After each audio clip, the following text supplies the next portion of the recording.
가끔씩 제가 이제 개인적으로 만나는 분들한테 해드리는 얘기가 있습니다. 웹툰 작가분, 저는 이제 웹툰하고는 사실 대한 유경험자가 아니기 때문에 그냥 영업적인 차원에서, 그다음에 웹툰 플랫폼, 그리고 또 뭐라 그러나요? 글작가라고 그러죠. 시나리오 작가 분들. 어떤 이제 사업을 할 때 굉장히 복잡해집니다. 그러니까 그 웹툰 작가분이 어떤 웹툰을 완성했을 때 그 웹툰에 나오는 캐릭터를 가지고 사업을 할 때 이제 로열티 산정 방법, 저작권료, 그 다음에 거기에 또 시나리오 글 쓰셨던 분이 또 여기 투입이 같이 되면은 어떻게 분배할 것인지 굉장히 복잡해지고, 사업권의 그 결정권은 내가 갖느니 너가 갖느니 또 말도 많아지고요. 우선 기본적으로 보면은 대부분 제가 가끔씩 이제 계약서를 보았을 때도 있었는데, 첫 번째 너무 복잡하다. 복잡해지면 서로 신뢰하기가 어렵고 대부분 그렇게 해서 오래가는 경우가 극히 드물더라. 그리고 중간에 하다가 결국은 결별하는 경우가 참 많더라. 그냥 꽃을 펴보지도 못하고 계약 단계에서부터 옥신각신만 하다가 결국 무산되는 경우도 참 많더라. 네, 그런 경우입니다. 우선은 저는 2대2대2 라는 어떤 법칙을 먼저는 제안을 합니다. 거기서 숫자를 더 늘리면 사실 사업하기가 쉽지 않을 겁니다. 플랫폼이 됐던 사업 주체는 사실 누가 됐던 그건 중요하지가 않고, 그 사업이 결과적으로 성공하느냐. 예를 들어서 어떤 상품을 진행한다. 근데 사업 주체가, 그 사업의 기본적으로 하는 주체가 웹툰 작가분이다. 상품에 대해서 모르시죠. 시장에 대해서 모르시고 그냥 내가 이걸 만들었으면 좋겠어. 흔히 말하는 공급자 마인드죠. 제조 마인드.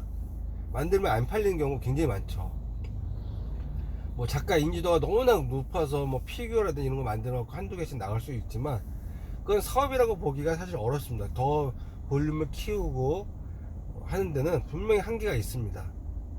브랜드로 가기도 사실 한계가 있고요. 개인은 좋을 수 있을지언정 그거를 진행하는 기업은 결국 재주만 부리다가 돈만 쓰고 그런 경우를 제가 많이 봤습니다. 사업 주체가 하는 것도, 그러면 사업 주체가 완전히 주도적으로 하는 게 좋냐? 그것도 사실 좋지는 않고요.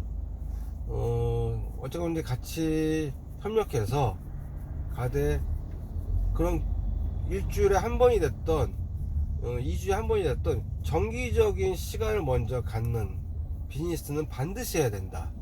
작가가 됐던 작가분들이 그런 거 되게 귀찮아 하시는 분들 간혹 있는데, 그러면은 아예 안 하시는 게 좀 낫다라고 감히 말씀을 드려요.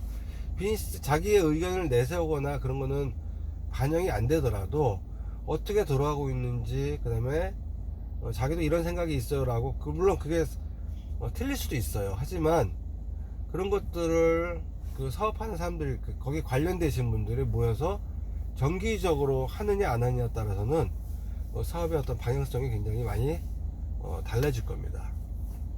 두 번째는 아까 2대2대2 얘기했는데, 대부분 수익을 기준으로 배분을 하려고 하다 보니까 정산의 문제에서, 그 다음에 여기서 어떤 플랫폼 회사나 아니면 라이센싱 관련된 제조 기업이나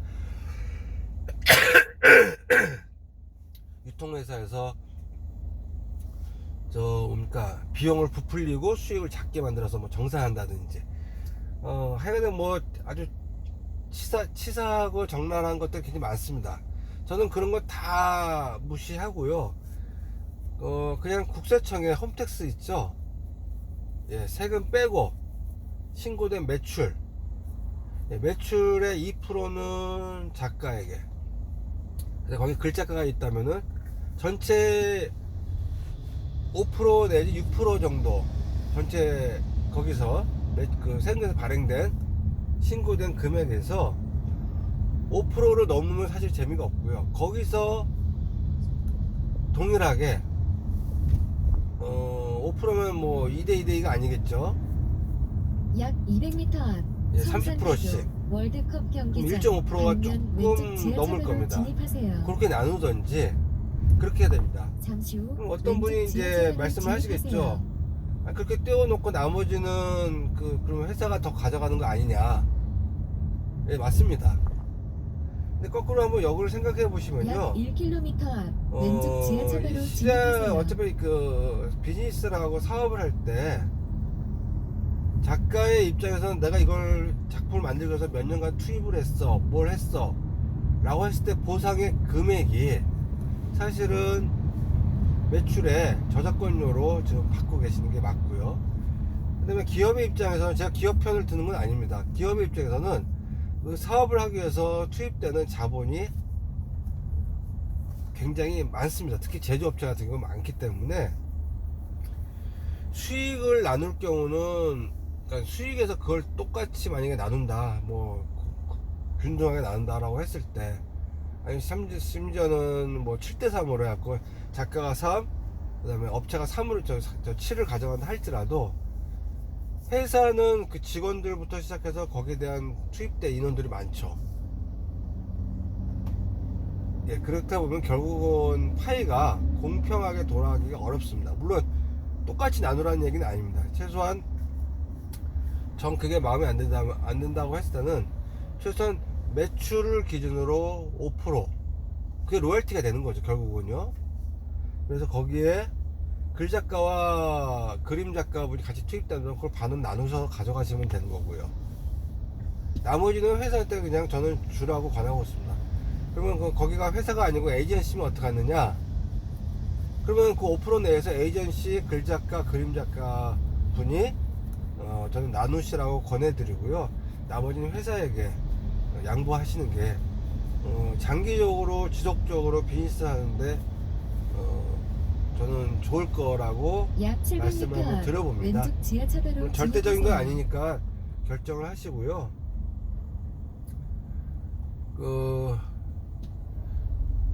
그리고 아까 말씀드렸던 것처럼 최소한 2주에 한 번씩은, 일주일에 한 번쯤은 정기적인 날짜에 미팅을 하시는 게 정말 이거를 정말 성공시키고 싶고 크게 이루어가고 싶으면은 일반 기업들, 중소기업들도 인원이 뭐 한 30-40명 이상 되거나 조금 규모 있으면 최소 그 회의가 무거운 회의는 아니에요. 그냥 같이 타임하면서 스탠딩 회의가 될 수도 있고, 잠깐 돌아가는 이야기를 듣고 하는 회의가 될 수도 있고요.